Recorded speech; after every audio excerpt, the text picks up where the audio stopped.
देखिए, एक बहुत ही बड़ा लिंक जो यहाँ पे सामने आया कि जो ये व्यक्ति जो ये अक्यूज़्ड है शाहजहान, तो ये व्यक्ति पहले लेफ़्ट के हुआ करते थे। जब तक टीएमसी सरकार में नहीं आई थी 2011 से पहले ये लेफ़्ट के हुआ करते थे। इट्स कहीं न कहीं लेफ़्ट का कितना बड़ा हाथ है। They are the producers of this rapist. So that's it. Mamata Banerjee को स्वयं से इस्तीफ़ा दे देना चाहिए क्योंकि इस तरह के घटनाक्रम एक तो उनके अंदर हो रहा है और उस पे वो इस चीज़ को बढ़ावा भी दे रहे हैं। उनके ही पार्टी के एमपी द्वारा ऐसे कार्यक्रम हो रहे हैं और ये बहुत ही शर्म की बात है। विपक्ष की भूमिका ऐसी है जो विपक्ष धृतराष्ट्र बन गया है। धृतराष्ट्र दुर्योधन का कुछ भी देख नहीं पाता था, तो ऐसा ही विपक्ष हमारा है। राहुल गांधी जी को तो मैं बोलूँगा कि आइए, हिम्मत है तो एक बार न्याय यात्रा लेके संदेश खाली आइए, नाव देकर हम आपको लेके जाएंगे और महिलाओं के सामने खड़ा होकर पूछिए न्याय कहाँ से मिलेंगे, तो आप दीदी के साथ गठबंधन करना भूल जाएंगे। नमस्कार, मैं हूं आपके साथ अर्जुन खजूरिया और आपका स्वागत है हमारे चैनल पर। जेएनयू में इस समय मैं मौजूद हूं और थोड़ी देर पहले अखिल भारतीय विद्यार्थी परिषद जेएनयू की तरफ से पश्चिम बंगाल के जो बीजेपी अध्यक्ष हैं उनको बुलाया गया, सुकांता मजूमदार, और लीडर ऑफ अपोजिशन शुभेंदु अधिकारी को। और यहाँ आकर के उन्होंने जो है पश्चिम बंगाल में संदेश खाली में जो घटना हुई है उसके बारे में विद्यार्थियों के साथ डिस्कस किया। अंकिता विश्वास हमारे साथ हैं, उनसे बात करेंगे। क्या कहेंगे आप? आपका भी एक जो है वो रिलेशन रहा है बंगाल के साथ, एक जो है आपका बैकग्राउंड रहा है बंगाल के साथ। तो अभी जो हो रहा है वहाँ पर महिलाओं के साथ संदेश खाली में जो रोज़ नए खुलासे हो रहे हैं, ममता बनर्जी मुख्यमंत्री हैं, वो भी एक महिला हैं, लेकिन जो चीज़ें आ रही हैं इस पर क्या लग रहा है आपको? जय श्री राम सभी को। जैसा कि आपने ज़िक्र किया कि हाँ, बंगाल से मेरा बहुत ही गहरा ताल्लुक़ है और मेरी माताजी भी बंगाल से है। मैंने अपनी स्कूलिंग भी बंगाल से की है और मेरे रूट्स बंगाल के हैं। तो कहीं न कहीं ये जो घटनाक्रम है, ये हम सभी को झंझोर के रख देती है जब हम सुनते हैं कि एक बंगाल में एक महिला मुख्यमंत्री के होते हुए ऐसे दुष्कर्म के सिलसिले चलते हैं और वो मौन साध के बैठी होती है। और हम कहीं न कहीं वही बंगाल की धरती से बिलॉन्ग करते हैं जहाँ पे माँ दुर्गा की पूजन होती है और काली माता की भी पूजन होती है और ऐसी धरती पे आप महिलाओं के साथ रोज़ दुष्कर्म की घटनाएं हो रही है और उस पे आप जो दुष्कर्म करने वाले हैं उनको डिफेंड करते हो। इससे बड़ा शर्मसार करने वाला कोई विषय हो नहीं सकता।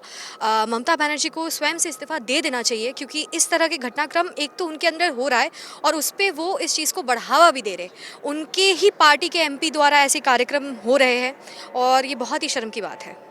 लेकिन इसमें दूसरी तरफ हम देखें वो लगातार फरार चल रहा है और उसके भाई ने कहा कि मेरे भाई ने तो कुछ किया नहीं है, और क्लीन चिट उसको टीएमसी बार बार दे रही है। लेकिन अगर कुछ किया नहीं है तो फरार क्यों है? ये सवाल सबके सामने निकल करके आता है। देखिए, अगर वहाँ के महिलाएं अगर खुद चल के सामने आके ऐसे जघन्य अपराध उनके साथ जो हुआ है वो इतना मतलब एक करेज के साथ कैमरा के सामने आके ऐसा चीज़ कह रहे हैं, तो उसमें बात में तो सच्चाई है ना।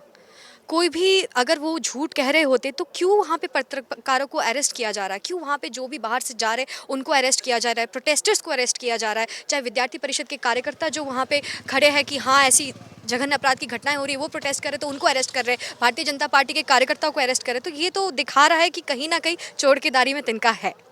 तो जेएनयू में ही इस समय हम मौजूद हैं और हमने देखा जो एक कार्यक्रम रखा गया एबीवीपी की तरफ से, बड़ी संख्या में यहाँ विद्यार्थी पहुंचे। शायद उनको भी इतना एस्टिमेट नहीं था कि इतनी बड़ी संख्या में विद्यार्थी यहाँ पहुंचेंगे उनको सुनने के लिए कि आखिरकार संदेश खाली का सच क्या है। उस बारे में क्या कहेंगे? देखिए, एक बहुत ही बड़ा लिंक जो यहाँ पे सामने आया कि जो ये व्यक्ति जो ये अक्यूज़्ड है शाहजहान, तो ये व्यक्ति पहले लेफ़्ट के हुआ करते थे। जब तक टीएमसी सरकार में नहीं आई थी 2011 से पहले ये लेफ़्ट के हुआ करते थे और कहीं न कहीं शायद यही वजह है कि जेएनयू में जो लेफ़्ट के तमाम लोग जो पैलेस्टाइन पे बोलते हैं, जो तमाम लोग कथुआ रेप केस पे इतने उछल रहे थे, जो हाथरस रेप केस पे उछल रहे थे, वो तमाम लोग आज मौन साधन करके बैठे हुए। ये दिखाता है कि ये जो खूनी खेल है, इसका जो सिरहाना है वो कहाँ से आ रहा है। इट्स कहीं न कहीं लेफ़्ट का कितना बड़ा हाथ है। They are the producers of this rapist. So that's it. आखिरी comment, national commission for schedule caste वहाँ गया, नेशनल कमीशन फॉर वुमेन वहाँ पर गई, national commission for schedule tribe वहाँ पर गई। ज़्यादातर ने यही मांग की, रिपोर्ट जो आपने पेश की कि वहाँ पर राष्ट्रपति शासन लगना चाहिए। बंगाल में बहुत ज़्यादा स्थिति दयनीय है, महिलाओं के साथ बहुत ज़्यादा अत्याचार हो रहा है। क्या कहेंगे इस पर आप? ये जो जो टीम्स गई हैं वहाँ पर, ये उन्होंने जो अपनी रिपोर्ट दी है। एक हैरान कर देने वाली बात ये है कि आपने schedule commission for schedule cast की बात की, तो ये जो कमीशन है, कहीं न कहीं इसकी माँग करने वाले, इनके लिए हमेशा मतलब एम्पावरमेंट की बात करने वाले जो तमाम संगठन हैं, वो भी आज मौन साधन किए हुए हैं। तो उनके ऊपर जो अत्याचार का सिलसिला चल रहा है, वहाँ पे जो मोस्ट ऑफ द विक्टिम्स है, वो या तो एससी कम्युनिटी या एसटी कम्युनिटी से बिलॉन्ग करते हैं और उनके लिए आवाज़ उठाने वाला कोई नहीं है। ऐसी परिस्थिति में कहीं न कहीं उनका ये माँग करना बिल्कुल जायज़ है। It's totally valid.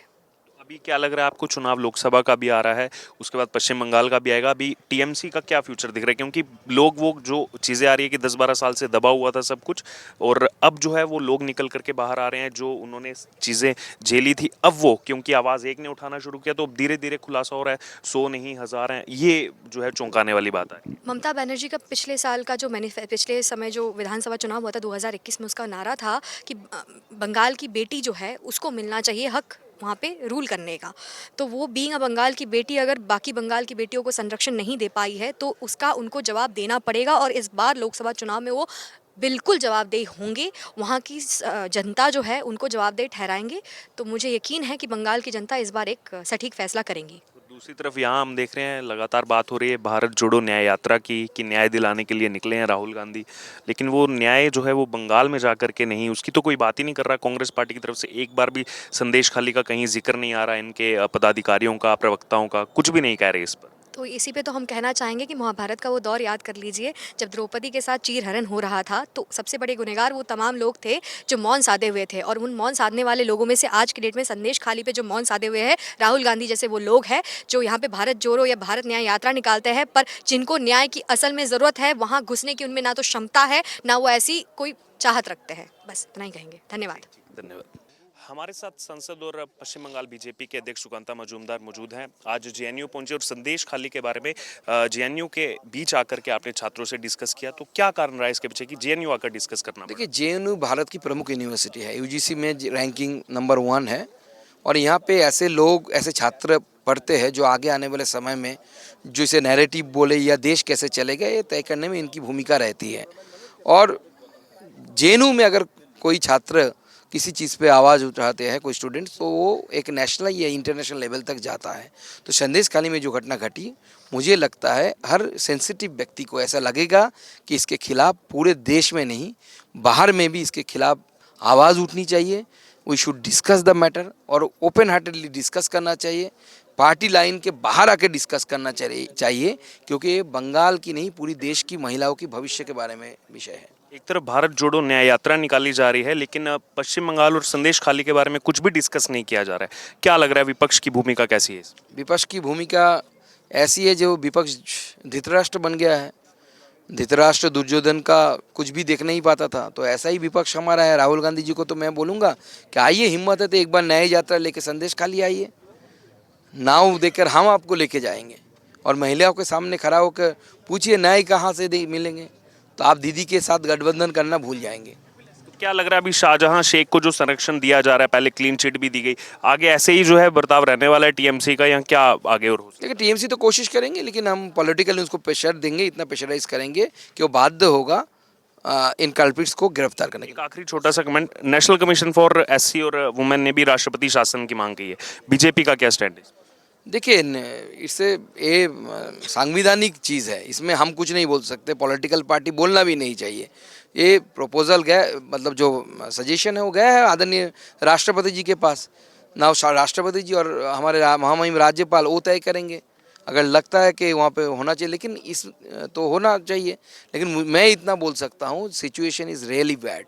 आप जाएंगे तो आपको पता चलेगा, आपका कैमरामैन भी शायद उधर है बंगाल वाला चैप्टर का, तो एक बार उनसे पूछिए, वो आपको बता देंगे कैसी बुरी हालत में वहाँ पे लोग जी रहे हैं। तो ये आपने सुना, हमारे साथ बीजेपी सांसद और पश्चिम बंगाल भारतीय जनता पार्टी के प्रदेश अध्यक्ष सुकांता मजूमदार, जो आज जेएनयू पहुंचे और यहां आकर के उन्होंने विद्यार्थियों के बीच में संदेश खाली में क्या चल रहा है उसके बारे में जो है उनको पूरी जानकारी दी, और हमारे साथ एक्सक्लूसिव बातचीत में बताया कि वहां पर कंडीशन जो है वो काफ़ी ज़्यादा इस समय दयनीय है। कैमरा पर्सन विजय के साथ अर्जुन खजूरिया, प्यारा हिंदुस्तान, जवाहरलाल नेहरू विश्वविद्यालय, दिल्ली।